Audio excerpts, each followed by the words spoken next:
Osogbo, Part 3. Who regulates Osogbo? People hear the word Osogbo and immediately think everything is random, bad luck, confusion, tragedy, loss, spiritual attacks, blocked roads, sudden chaos. But here's the part many never stop to think about. Who regulates it? Because if Osogbo exists inside creation, then it also exists under law. And that changes everything. See, in Yoruba cosmology, the universe was never viewed as meaningless chaos. There's structure to it, order to it, balance to it. Even conflict has placement. Even difficulty has function.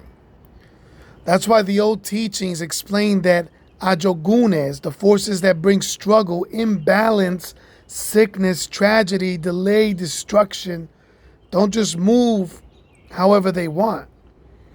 There are limits. There are hierarchies.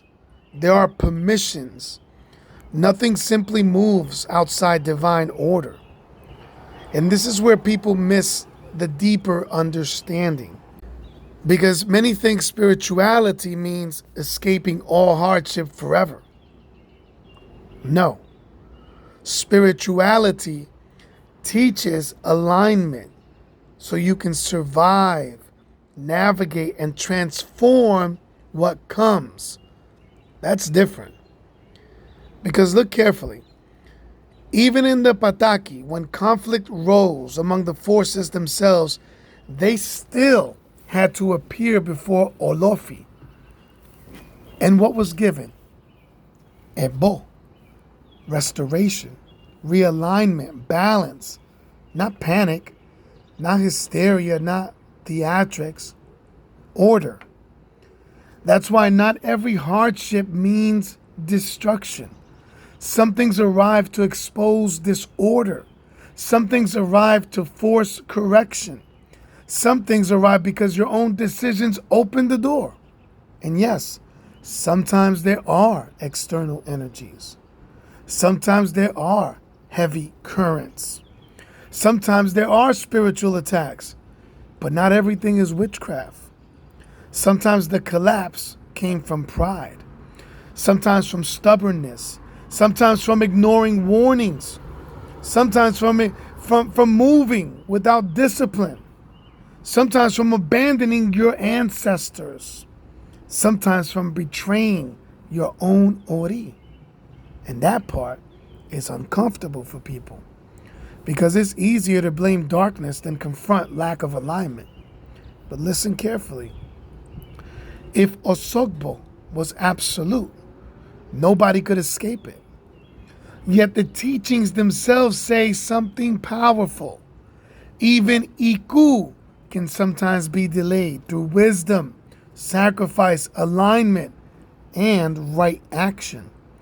That means destiny is not robotic. There's movement. There's negotiation. There's correction. There's mercy. And that's where Ori becomes critical. Because Ori is not just your head. Ori is your divine alignment, your inner authority, your spiritual positioning, the way you walk through existence. Two people can face the same storm and one collapses while the other transforms through it. Why? Different alignment, different character, different consciousness, different relationship with destiny. That's why some people keep repeating the same cycles over and over. Different faces, same lesson. Different year, same collapse. Different relationship, same destruction.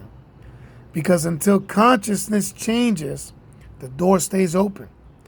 And this is where people misunderstand protection. Protection does not mean nothing difficult will ever happen. No.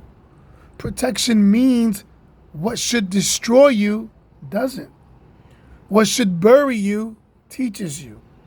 What should end you transforms you. That's different. Real spirituality isn't fantasy. It's awareness. It's discipline. It's learning how to recognize when your own life is drifting out of alignment before the collapse becomes catastrophic.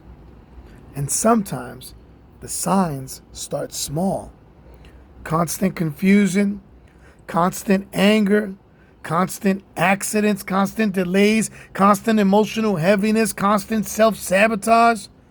And instead of you stopping to reflect, people just keep accelerating until the lesson gets louder.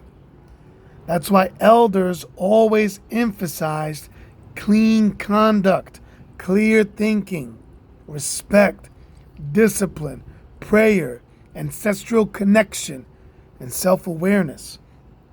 Because these things stabilize the person, and a stable person doesn't feed chaos as easily. Now hear this part clearly. Not every battle is meant to destroy you. Some battles reveal you. Some battles expose who you really are when pressure arrives.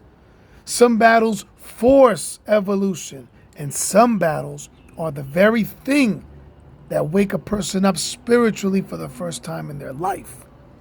That's why Osogbo is deeper than bad luck. It's movement, pressure, testing, correction, exposure, consequence, transformation. And the person who learns how to walk consciously through life with discipline, with humility, with awareness, with alignment, becomes much harder to break.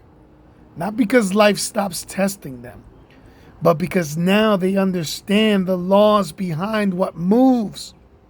And that changes how they walk forever. Kiolorun Agba O. I thank my Oba, Olorisha Nkunya Mpinda, for these lessons.